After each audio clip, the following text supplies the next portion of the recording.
This is Concepts, where two pretentious sirs quibble over ideas that explain today's world. Phil Shea and Steve Rose. My name is Phil Shea. I am writing for makeaskillcheck.com, and you can find more writing by me at hittingeject.com. Steve? My name is Steve Rose, and you can find more about me at steverosephd.com, where I write about mental health and addiction. Welcome to Pros and Concepts. Welcome. Today we're going to be talking about need for cognition. Steve, what do you know about need for cognition? Do you have a need for cognition? All I know is I do have a need for cognition, quite a very strong need for cognition. All right, so we should talk about what it is exactly. In fact, the researchers have talked about how it's actually not a need as in like you're going to die if you don't have it, but they do kind of define it because apparently some people may have interpreted it that way before. If I don't get my cognition, maybe I will die of lack of cognition. If you can't turn the ignition on your cognition, then you'll just enter remission. Ooh, that was good. Got bars. So what is need for cognition? It's a personality variable reflecting the extent to which individuals are inclined towards effortful cognitive behaviors or activities. So to define cognition, it's basically just a fancy word for thinking. So this whole thing is just the need to think, the need to have mental engagement. Right. Yeah. So I have a ton of notes here. I'm going to try to not make it seem like just a dry psych lecture. Yeah, I hope not.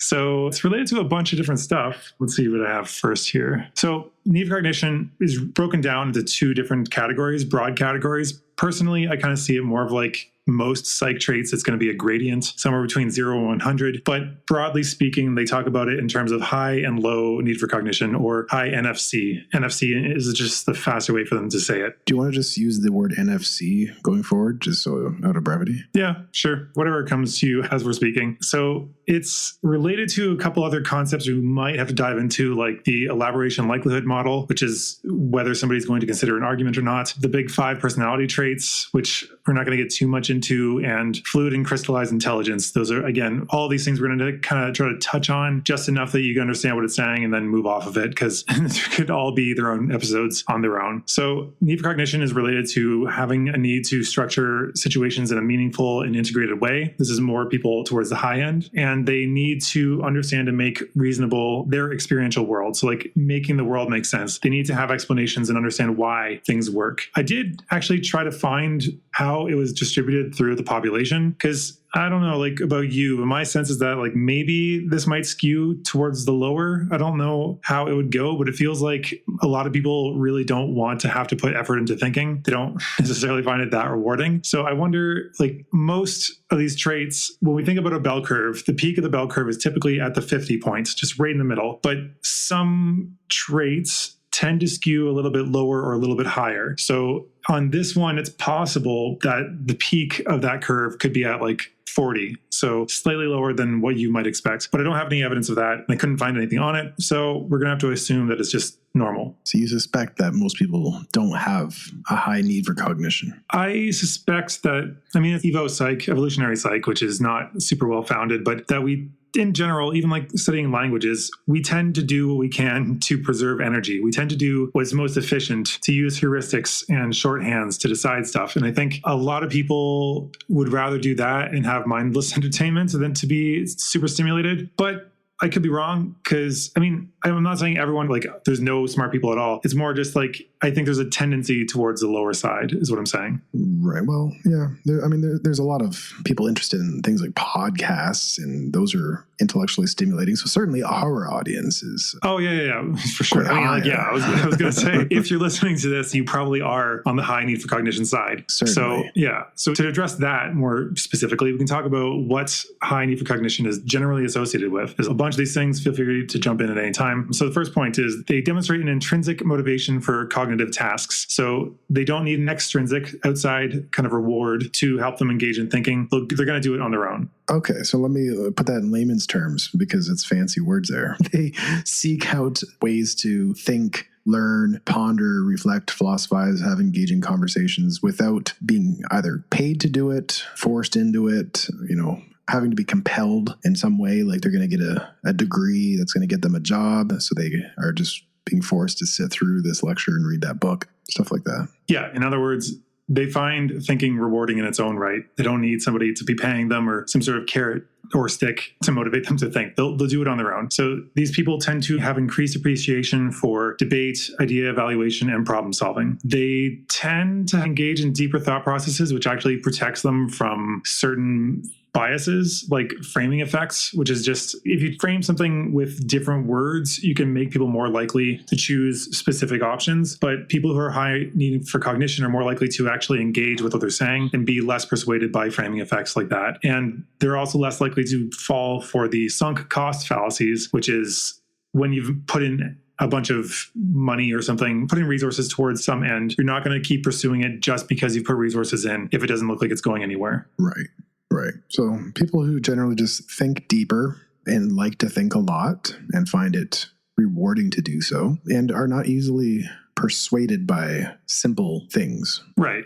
Which leads us to, it seems like a decent spot to talk about the elaboration likelihood model. Ooh, so interesting. Yeah, it sounds so unsexy and boring, I know. But it just means, for some reason, they took that very mouthy, wordy label for the effect. What it is actually just whether you engage with arguments based on what the arguments are saying. That's the central route to persuasion. And then the peripheral route is the don't think about it, just look for external cues that can tell us whether this makes sense or not. So these people, high need for cognition people, tend to be more willing to engage with the actual arguments, which typically would require time, motivation, energy, and some sort of knowledge, depending on the area, to engage with it. But they'll actually try because, again, they're motivated to think on their own. Right. But it's not all roses because actually there are drawbacks to being high need for cognition, which is that they are more susceptible to creating false memories. They are more susceptible to biases that have to do with a lot of thinking. So creating false memories is one possible one where they like think too much into the details and like, was that person wearing a red jacket? Oh, and like, did that person look like? And they can start to overthink things to the extent that they might actually warp the recollection of it. One way that I do this all the friggin' time is by remembering things semantically. You have called me out being like, oh, you have a bad memory when I'll misremember some specific thing. But when I think back, I don't remember the exact words. I'll remember what's related in terms of meaning. That's what I mean by semantically. So if somebody said like a bunch of sheep or something, like there was a sheep, a dog, and this other thing, I might misremember sheep as like goat or lamb or some other barnyard creature maybe that is generally similar to that. And that's more likely to happen apparently with people who are high need for cognition, which I think that's how memory kind of works more generally. Like, do you not find that? Yeah, thinking of things in terms of categories. Yeah, no, I think that makes sense rather than the specific subcategory of the thing. Yeah, I guess maybe it takes more effort to think about. I don't know why that would be for higher need for cognition people, because if you're low need for cognition, does that mean you just memorize? You don't actually think about what the meaning of it. You're just like, okay, it's just like dog, sheep, cat, red. And it's just like, they don't think, it's just memorize that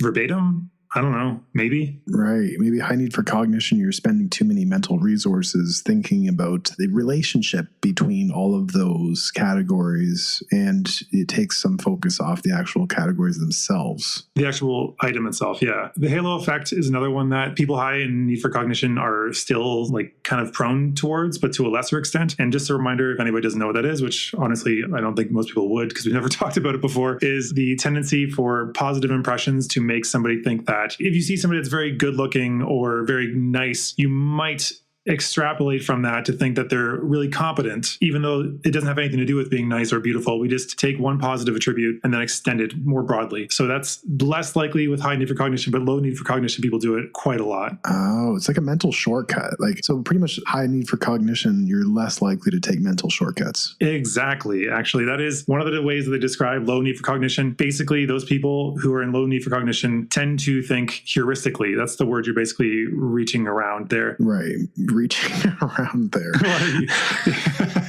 Yeah, like you're not saying that exact word, but this is the word that would be used in the field, that like they're using thought shorthands that might work. So like they're more prone to stereotypes. They're more prone to just general biases that are, I have a whole list of them, honestly. One of the more interesting ones was representative heuristic, which is like if you're a jury member and you see somebody that looks very clean cut and very stylish, does that person look like somebody you would think of stereotypically of a criminal? Most people would say no, so they're less likely to actually convict that person. But if that person looks more rough, more mentally unwell, more tattoos and unkemptness, those are more prototypical for what they think a lawbreaker would look like. Therefore, they would be more likely to fall for that. So if you think about it, like, I think the lawyers have to agree, both sides have to agree on the selection of the jury, and they may actually choose to go for people who are low need for cognition, depending, because they don't want somebody who necessarily picks apart or thinks about the actual arguments, because they're probably harder to persuade, maybe. Depends on which side you're on. Yeah, but both sides have to agree. So, yeah, I mean, if you're defending somebody, maybe, or if you're, I don't know, I think low need for cognition people might be easier to persuade more generally, because you can try to, on the defense side, if you're defending somebody, you can make them clean cut and look very respectable. And the offense side, it could be like you tell a story about how they kicked a dog once. Kicked a dog once. Bad person. Yeah, exactly. Even though that dog was attacking their sister, like, who knows?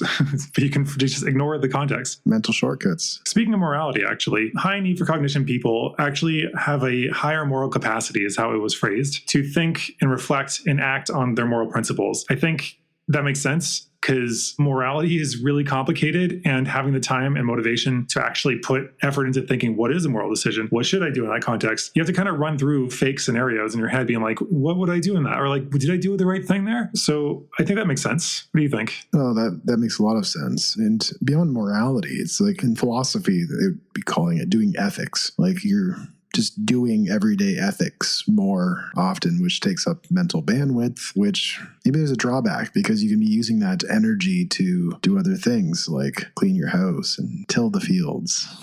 I don't know that it's quite that taxing. But like, again, these people find it intrinsically rewarding. So I don't think that it would be taxing, because even there's another thing about psychology that is up for debate now because of the replication crisis about what things actually sap willpower, how willpower works. Some things that we used to think were effortful and always sapped people's willpower, and some people don't find that to be the case, like doing complex math. Most people find that very difficult and taxing. Other people don't. So in this context, somebody who's high in need for cognition really enjoys thinking, which means that it may not be sapping of the resources. No, that makes sense, because you know what? This is my relaxing. Like when we're having this conversation, like, you know, I've had a little bit of a busy day, and I'm like, I'm just going to kick back and relax and do some philosophizing and get recharged again. I just got to relax and have an in-depth talk about research to do with the psychological concept. Right. And it actually recharges me. But on the contrary, if I'm doing something that is really boring, like at times when I've had to engage in manual labor, but not in like a repetitive fashion where I can just listen to an audiobook, okay, that's perfect. It feeds my need for cognition. But or I can't do that. Like somebody there and like, hand me the hammer, hand me the nail, hold this. Oh, yeah. You have to be actually aware. Oh, it's the worst. It's the worst. Yeah, I feel the same way. And that's why I think this is probably the closest thing you and I have to addictions, which is... Yes, I was going to say that. Yeah, because I find that as long as I have a drip of information in my ear, I can do the most boring things ever. Like I can clean the entire house. I can do laundry. I can do any sort of mundane things that might be seen as a chore and not really care, because I'm more paying attention to what's going on in my head. And while I'm still paying attention to my hands, it's not a task anymore. Like walking long distances, I don't care. If it was in silence, it would be torture to me. But if I have anything in my ear, I mean, not anything, because some things are actually really still boring, but that would help significantly. That was literally me yesterday. So I cleaned the whole garage, and I finished most of an audiobook. I'm looking at my Audible account right now. It says my listening time for yesterday was 231 minutes.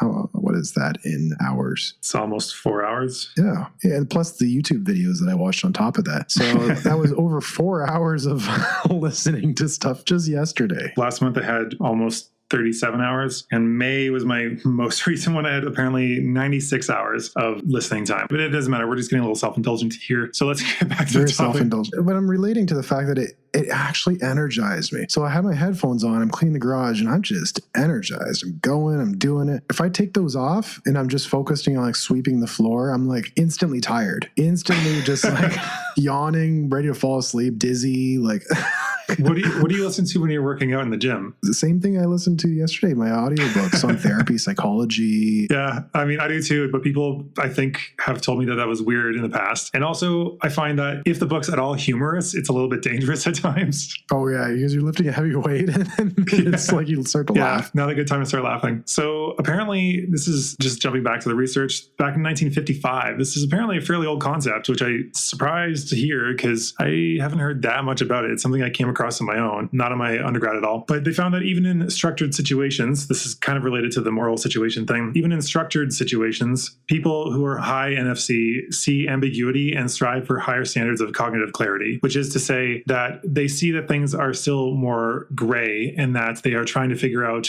like conceptually in their head, that they understand exactly what's going on and how things work. They'd rather have, instead of being like, because I said so, or like, we're doing this for this reason. Those are the people like that'll be annoying like me who will be like, but how does that make any sense? I don't see the connection here between doing this and getting that result. So superior might find that annoying because you'd be like, I want to know why we're doing this to see if we can find a more efficient way or whatever. So undermining their authority, possibly. Oh, I know it sounds like a strength, but it was actually a massive barrier for me. Trying to work a relatively simple admin job while like I was finishing my PhD, and I just did this during the summer. It's not in my field at all. I was in property management. And I was in training.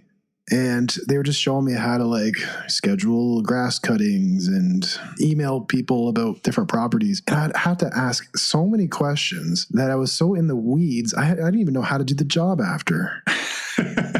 Interesting. I don't think I've had quite that issue. And the person's like, you think kind of like an engineer. That is surprising, knowing you. No, but it's like an idea engineer. Like doing theory is almost like making sense of how things work in a conceptual realm. You need a conceptual framework for it to make sense for you to do simple tasks. Yeah. But they're like, no, just do it. Don't ask questions, just do it. Yeah. I had to like understand the whole system and why and everything's interrelatedness. And I didn't know what to do after. I was stuck. Well, good thing you're not doing that anymore. Yeah. So one of the things that I found to be a little bit surprising was that people that are higher in need for cognition only have slightly higher verbal intelligence skills. Like the resultant verbal intelligence tests is not really much higher, and they're actually no higher in abstract reasoning tests. So I can explain that a bit because like I've had relationships in the past where they were very smart, but they were low need for cognition. So that is not a contradiction because the people have capacity to do stuff, but they don't want to. So it's like me, I'm like 2 meters tall, 6'7", but I don't have a huge drive to play basketball, despite everyone in my life having pushed me towards that when I was younger. And despite me pretending you were a basketball star, like we talked about in that last episode. Yeah. Despite all that, I didn't really want to do it. And so people are like, oh, what a waste. But it's like the same thing. Like if you have high intelligence, but low need for cognition, it's taxing, it's boring. You can do it, sure, whatever, but like pay me and then I'll think about it, I guess. Yeah. Those are always the people that like everyone says, he has so much potential. He just has to apply himself, like that type of thing. Yeah. Yeah, I mean, but like that was how they described me in high school. So like, I don't know if this changed because it does seem actually there was research on elderly people who, as you get older, your cognitive abilities start to decline. And those people tended to become lower on need for cognition as they got older, as their cognition declined. So it's possible that like it can change up or down is basically what I'm saying, but there isn't too much research on that. I don't think it necessarily changed for you or I. I think we just didn't have the context to really feed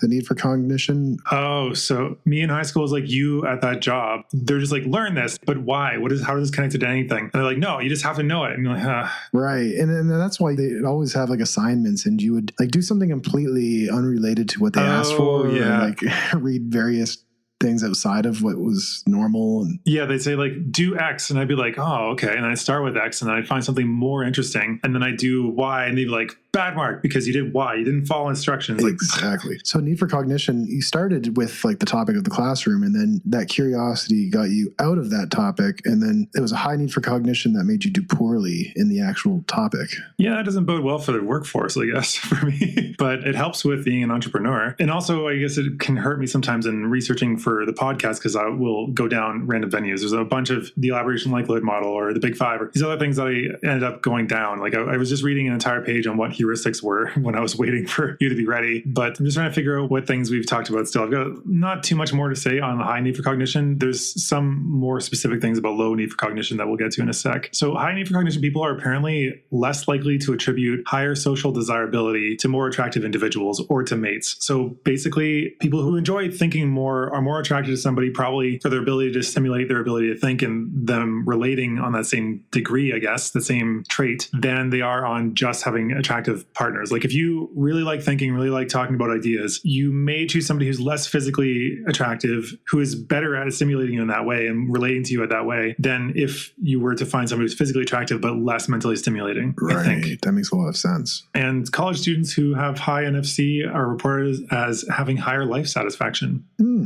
Interesting. Is it?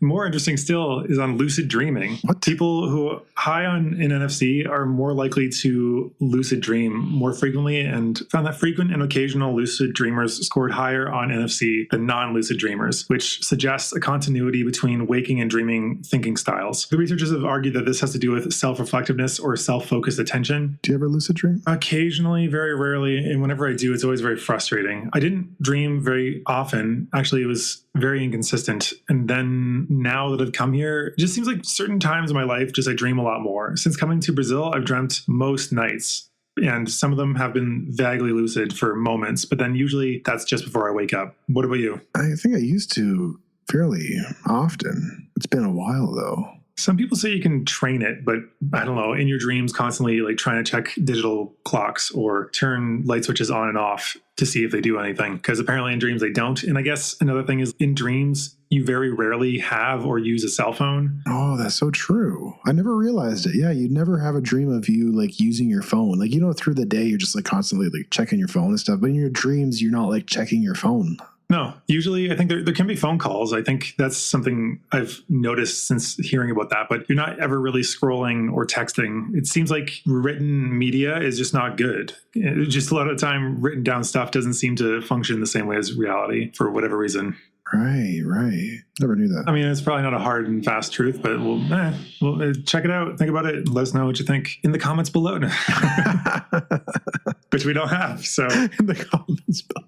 Yeah. So low need for cognition. I only have a few bullet points here. Basically, flip everything we just said on its head for low need for cognition people. That's the easiest one. But these people need extrinsic motivation. So they need somebody to be kicking them or giving them a reward in order to think. Actually, now that I think about it, like threats usually hinder people's ability to think. That's a punishment. That's not a reward. Yeah, but that's an extrinsic incentive. It's a negative thing that is pushing them to do something. It's an incentive to avoid that. But these people are more likely to be affected by heuristics or personal biases, as we just said, which is one of them was the actor-observer bias, which we talked about in episode 10, which is attributing somebody's actions more to a stable personality feature and not to a situation that is going on around them, like that they could be stressed out or rushed or whatever. They tend to engage more with egocentric thought processes, which is like taking themselves into consideration and then kind of making it more revolve around them. And again, the heuristic approach is like stereotypes, thinking about whether something can be easily thought of to prove whether it's true or not. And it only has a strong correlation with crystallized intelligence, which is actually really interesting. That's one of those rabbit holes I was mentioning, going down the crystallized versus fluid intelligence. Probably going to do an episode on that later, but I can quickly define it if you want, but I can also talk about other things. I have a ton of research still. Let's go to the other things. You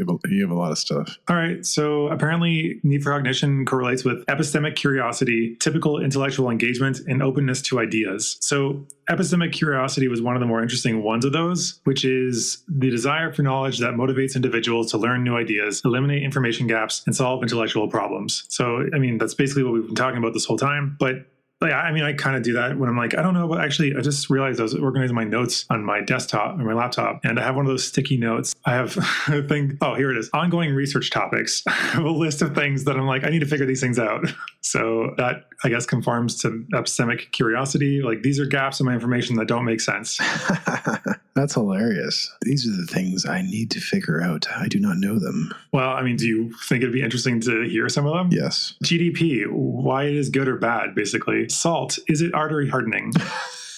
How to do permaculture, populism, stakeholder capitalism, and the cost of entry for renewables. Basically, that's the gist of it. There's repetitive related topics, but that's the things. These are the problems I ruminate over. No, the problems are just like, these are things that are talked about a lot. Well, I mean, like the GDP or SALT or populism, these are things that are talked a lot about in mainstream stuff, and they're talked about with such authority, and people talk about them like they know what the hell they're talking about. But if you ask them what it means, they don't know. Like a lot of people apparently don't even understand like the basics of how the economy works. And that kind of drove me to study economics at one point for fun. So big 5 personality traits. This is something that, again, we're not going to touch for too long. We're just going to quickly touch it and move off. Why do I keep saying touch? We don't touch it too long. It's a hot stove. We're just going to quickly and then gone. Hot potato version. Toss it off. Yeah. Let's do it. So some people, if you're familiar with Big 5, there's a trait called openness to experience, which people have argued this is the exact same thing as that. But it turns out that it's actually not. It actually has some parts that are not redundant. So it's like a Venn diagram where it's like very, very close, a lot of overlap, but then there's parts that for some reason still deviate. So for example, need for cognition is more strongly correlated with emotional stability, another trait on the Big 5, and activity. What is activity? And openness to, I don't know why I wrote that. Whereas openness to experience is more strongly correlated with novelty and experience seeking. So strangely, I guess it's less related. I don't know why need for cognition wouldn't be as strongly related to seeking out novelty and experiences, but there it is. It's actually negatively correlated with neuroticism, which is, again, emotional stability, the opposite of that. And that's moderately correlated with conscientiousness, which is like doing what you need to do when you need to do it, following through, etc. So that's basically all I'm going to say about the Big 5. For those who are unfamiliar with that, it's probably going to be nonsense, but I found it interesting since we're probably going to do a topic on that later. We just haven't gotten around to it. Yeah. You love the Big 5. I mean, it's the personality inventory these days. Myers-Briggs is trash. Please don't use it. I know. I hate how it's used so often. Because people see it as like a more scientific... They see it as scientific, but it's basically horoscopes. It's a more scientifically presented horoscope situation, but people love it. Even people like jobs hire people to come in and talk about it. Yeah. So it's basically a waste of time and money, and don't do it. Just don't bother. We're not so simple to be fitting into 16 categories. Yeah, I've had people introduce themselves to me with their Myers-Briggs 4-letter category. It's on dating apps a lot. Oh, really? Yeah. It's like, please don't. It's like being like, I'm a Taurus, please. If you want to do that for fun, but like if it's that important that you're listening to it as like one of the few things you mentioned about yourself, reconsider, please. But then again, they're not my type, clearly. Yeah, if they don't use the Big 5, they're not my type. I'm not going to fault somebody for not using a relatively obscure, less well-marketed personality inventory. That's actually why, well, this is a whole tangent, but that's why Myers-Briggs is more popular, is that it's for profit, it's for pay. A company is promoting it actively, whereas the real scientific research, nobody's earning money from doing that much. They're not really going out to earn money. They're just trying to figure it out. And so because I think that is patented, I believe. I might be wrong about this whole thing, but I'm pretty sure because the Myers-Briggs is patented, they are able to go around and start selling it and earn a lot of money as an organization. So it's got market incentives to promote it, not the truth behind it. That's why. I've heard that the Big 5 is being overtaken by the Hexaco personality inventory. Do you know anything about that? Yeah, in short, to answer that question for anybody who's familiar with this, I haven't seen Hexaco going anywhere. It adds a humility factor, aka like morality. They've been trying for that for years, but I kind of hope they do, but it's not there yet. It's getting kind of meta because our need for cognition is showing in the way we're talking about the need for cognition. Yeah. So back on topic, need for cognition has only, and this is again a little bit surprising, it only has a weak relationship with sensation seeking. So like seeking out new experiences, it doesn't actually have necessarily a high correlation with that. It's actually kind of weak. And it also has specifically a weak correlation with boredom susceptibility. So people high in need cognition are not actually more likely to be bored. And I find it less stimulating to not be listening to stuff. But at the same time, I realized that I did do a digital detox one time for, I think it was a week. You were there for that. And I avoided all magazines and I basically only used like clocks for digital stuff. So I was reading a lot more and I was thinking. I actually wrote a lot more philosophical stances on stuff. I had a journal that I wrote like a lot more in. And yeah, I guess I wasn't bored. I just found other things to think about. Right. Interesting. You can't keep saying that. You can't just keep responding interesting. Okay, my English writing teachers have all said basically interesting is a way of saying something without saying anything, or saying nothing while saying something. That's it. Where you're not saying anything descriptive. Interesting can be positive, negative. It can mean anything you want. It's just filler. So it doesn't mean anything. I'm just adding in meaningless fluff. Yes, exactly. All right. NFC is also positively related to other theoretically unrelated personality characteristics. So for some reason, it has correlations with self-esteem, masculine sex role attitudes. What? Yeah, and absorption. Absorption is something to do with hypnosis. We'll probably do an episode on that at some point, but it's the ability to become absorbed in a different world or idea. So like watching a movie, really relating and feeling the emotions of the main character, that when you leave, you're kind of having this hangover effect emotionally where you're finding yourself thinking still in the same kind of framing as the movie or the main character of the movie. I think I'm high absorption. Yeah, I think you are. And I think I'm moderately high, but it has to do with hypnosis. Again, we can talk about that later. So the reason that it may have to do with the sex role attitudes could be that there are stereotypes associated with men being more rational, right? Mm-hmm. So that's the reason they gave for that, which is actually an interesting thing. If I remember my history correctly, there was a point in history where actually women were seen as more rational and men as more like lusty for life. And the argument back then was that like men have the drive for life to lead. We're so full of it. We need to like really have a really full of it for sure. We're so full of energy and gusto. We need to like get out there and like conquer the world. That's why we should lead. That's why men are in charge. And then women tried to outdo this, I think. I don't remember. There was a flip at one point. I'm misremembering it, but it's like women were seen as very rational at the time, but then somehow it flipped. How did it flip? I need to revisit that history. We'll come back to that later, maybe. Yes. Not this episode, of course. And the other thing that was interesting is that like need for cognition is negatively related to social anxiety, more strongly in females than in males for some reason. So high need for cognition has lower social anxiety? Yeah, which I find surprising. And so here's an example where correlation does not necessarily mean causation. In this case, like sometimes it could be a third variable, like some other random thing is influencing it. Like there are some really ridiculous correlations that people have shown, like the amount of rain and like crime or something like that. But in this case, it seems more to do with something called directionality. Which is influencing which? Is A influencing B or is B causing A? And so in this case, people have speculated that maybe people who are more careful to analyze their world have a greater sense of mastery and thus higher self-esteem. And so they're less likely to be anxious, or people who have higher self-esteem may lead them to be more motivated to engage in thinking. They think I'm valuable, so I'm going to consider this because my thinking is valuable. I'm a worthwhile person. Oh, interesting. Yeah. Could go either way. I actually think it's interesting. I'm not just saying that. I know. I'm just pondering. I would hope so. Yeah, just pondering. That's all you can do sometimes. It's all you can do is just ponder. Yes. Actually say that it may be associated with reduced attention to social cues, associated with negative evaluation. So you're just like lost in your own head and you're not paying attention to people reacting negatively when you're talking about stuff. So maybe that's why you have less social anxiety. Oh, that could be it too. Yeah. You're not reading the room. It's like, everyone loves me. Or maybe you're not even thinking about it. You're just like engaged with the ideas and not giving a shit whether you are being liked or not. You're like, this is a really, shut up for a second. I'm thinking about a really interesting thing. Is this at all associated with being on the spectrum? I did not find anything to do with that. It didn't get brought up at all. I mean, maybe, but I don't know. He's talking about the autism spectrum for those who are not familiar. Autism spectrum disorder, as they call it, ASD. I would take out the D because it's neurodiversity rather than, or divergence rather than it necessarily being a disorder. Yeah, I would agree with that. It's probably going to be changed at some point anyway. Right. Need for cognition is also positively related to, I don't know, it seems like it kind of contradicts itself because these are all taken from the same article. Well, not all of them. Some of them I did my own research, but it's positively related to stimulation. Well, I don't know what that means, but I'll continue. Self-direction and universalist values. And it's also negatively related to the need for security and conformity values. So basically, it sounds like openness. I was going to say, yeah. It means high need for cognition people are more likely to be progressive or left in their politics, or whichever word we want to use, because liberal is one of those ones that's being all over the place these days. That's why I say left more. But because I guess universalist values, saying that everyone is valuable, we don't need to like just wall ourselves off and the other nations. We're less likely, because I identify with left, to be more focused on being safe and secure and conformity. Another thing I did find that was interesting that came up, it's a whole completely different framework, but it does talk about need for cognition. It's called never even heard of it before, honestly, until this research, was the cognitive experiential self theory.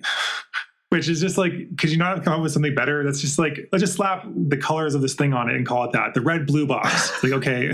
And so in this concept, what I found interesting was that they actually found two not correlated independent traits. So that means that you can have high on both or low on both or high on one and low on the other. And so one is need for cognition. So the one we were just talking about, which they define as logical, verbal, and relatively unemotional traits. The other one was faith and intuition. So that's being intuitive, based on images and highly reliant on emotion. So in this framework, what I found that was interesting was that people who are high in need for cognition may not actually be more rational than those who are low in it, because if they're high need for cognition, but also high faith and intuition, then they may still go with their gut, even though their rationality tells them not to, or they'll be more biased because of their gut. Oh, okay. So the need for cognition is kind of like a hunger, an insatiable hunger for knowledge. It doesn't necessarily mean you'll act on that. Yeah, I guess engaging with ideas and stuff, but then maybe when you get frustrated, you're like, I don't know, my gut says this, and then you just go with that. Right, but you've like spent several hours learning about researching and overthinking the thing, but then you go with your gut. Yeah, maybe. Let's see. So it says, rather, their irrational intuitions tend to be given more thoughtful elaboration than those who are low in need for cognition and yet also high in faith and intuition. It actually reminds me of something I was talking about today. A friend was talking about some guy that was very smart, but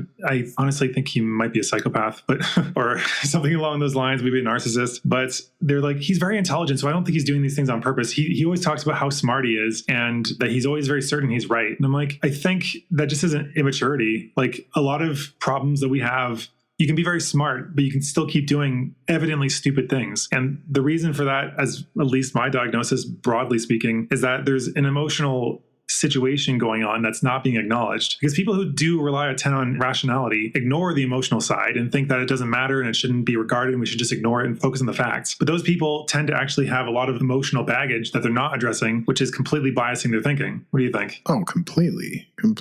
Yeah, the emotions need to be attended to as someone who does counseling. Sometimes this skill at intellectualizing, not just skill, but coping mechanism or comfort or ability to use intellectualizing, it can derail a whole therapeutic process if you don't catch it, because you can spend the whole time talking about the role of dopamine in the motivational system and how the prefrontal cortex regulates the emotion, and you can like know every little facet of addiction. You could spend the whole time doing this version of psychoeducation, and then all of a sudden it doesn't work. The person shows up and like, it didn't work.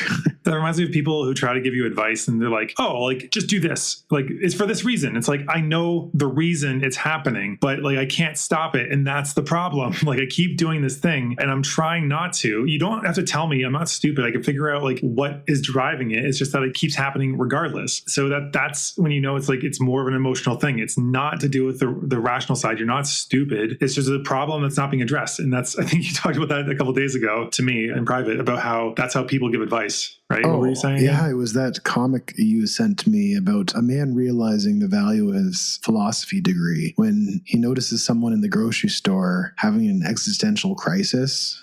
And then he shows up and he's like, you think, therefore you are, therefore you do exist. And the man's like, yes, that's true.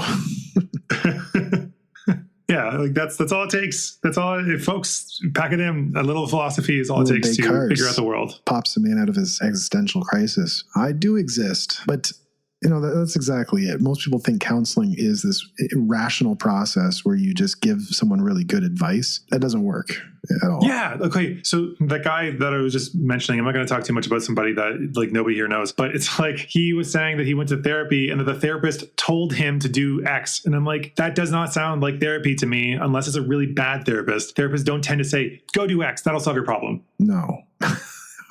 Wonder what X was. I'm curious. It was like, move out of your parents' house. It's like, I think you should move out of your parents' house. And it's like, well, that may be a solution. They're not going to do it unless they come to the conclusion themselves. They're probably going to be more resistant if you just say, do it. Was this person asking for the therapist's opinion on the matter, or was it unsolicited and the person wasn't even thinking about it or ready to do it? I don't know. This is secondhand information anyway. So right.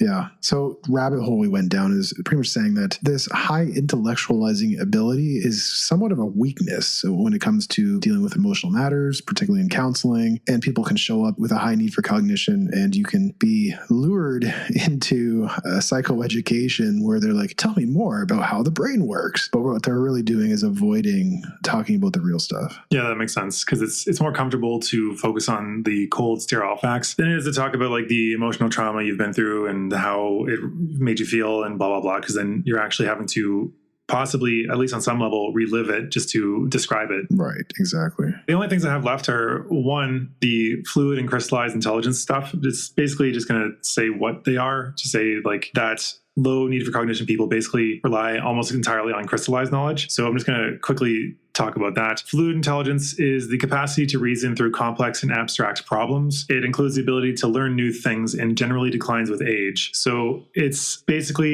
having to and wanting to engage with complex problems, or at least having the ability to, I think, probably not necessarily desire, but the ability to make like complex engagement with ideas, making creative leaps, synthesizing new ideas. That's fluid intelligence, and that goes down with age. And we probably do a full episode on that because I think it actually may have something to do with like why older people can be very set in their ways and not open to discussion. And then the other one is crystallized intelligence, which is stuff that has been a result of prior learning that has become a cemented factual ground for knowledge. It increases with age as knowledge and experience accumulates. So it's like there's actually some people that talk about how as you get older, you don't want to have your entire identity built around something that requires fluid intelligence. Because if you do, you're just going to feel like you're in the constant decline. Like say a musician, there's nothing else besides being a musician. Their skills and creativity and like making interesting new music and sounds is going to just decline with age. It is inevitable to happen. It will go slower the more you use it. But if you don't have something that uses crystallized knowledge, something that uses your set experience and knowledge, like say being a history professor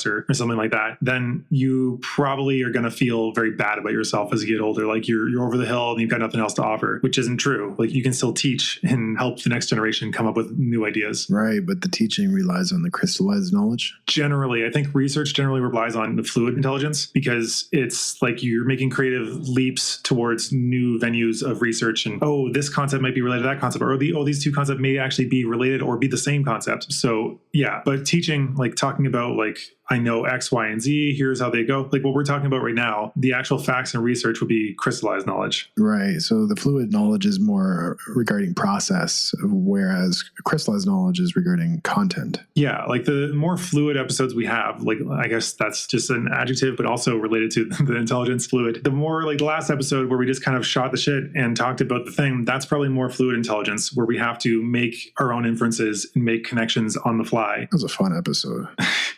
I'm glad you liked it. I really did. So an example of like how somebody might solve a problem. So the example is there are 100 patients in a hospital. An even number of the patients are one-legged, but they wear shoes. And then half of the remainder of the patients are barefoot. How many shoes are there being worn? So if you just pick a random number, 30 people are one-legged and they wear shoes. And then of the remaining 60 people, half of them don't wear shoes. How many shoes on average are going to be worn? So crystallized intelligence, I'm not going to make you guys struggle. I guess we could give them a second. But crystallized intelligence would be to like use things you've been taught in the past, like coming up with like an algebraic equation to think about like, okay, we can actually figure out this problem if it's really important. Whereas fluid intelligence might do something like if half the two-legged people are without shoes and all the rest, an even number of them, are one-legged, then the shoes must on average be probably one per person. So the answer is likely around 100, which is the answer, 100, apparently. Okay. So the first one is like using set structures that you've been taught. And the other one is just kind of making inferences that kind of make sense on the fly and will come to an approximate solution depending on how much time the person takes. The final thing I have is actually they had an 18 question scale for people to answer to see whether they're high or low need for cognition. Did you do it? No, because I actually found there was an even easier scale that was equally valid and equally reliable, which is a 6-question scale. I could actually just do it right now. Let's do it. So the first question. Yeah, 2 of them are reverse scored, so would be actually -1 points. They didn't actually give the criteria for where you would land, but generally we can just say what they correlate with. So the first one is, I would prefer complex to simple problems. Obviously, that's high need for cognition. Yeah. You say yes. 2, I'd like to have the responsibility of handling a situation that requires a lot of thinking.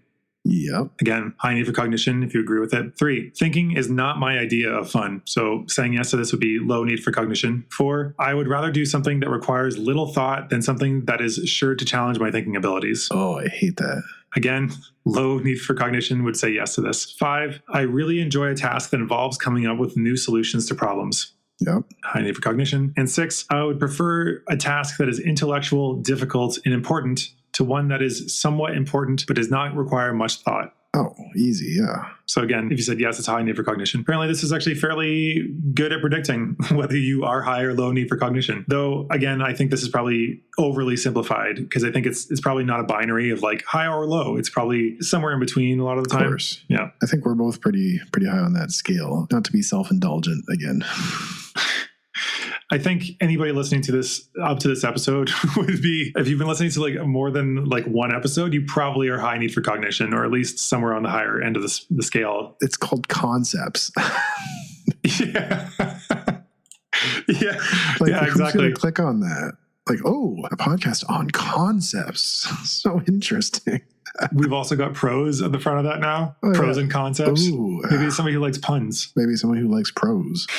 Yeah, they're not here for the concepts; they're here for the pros. Yeah.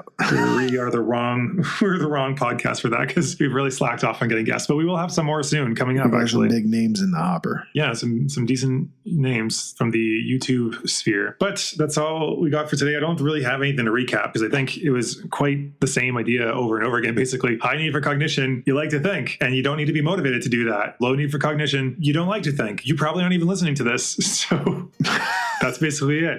So high need for cognition people, please go and write a review on iTunes or somewhere where you can actually write something. On Spotify, we do appreciate that. That only takes a couple seconds to give us a 5-star rating or whatever you think we deserve. But please give us ratings, promote us to people. If you think we're doing a good job, let us know. We really do appreciate it. If you're listening this far, then you are our people. Please, Yes, you are. keep showing up. Please. Please, we're begging you.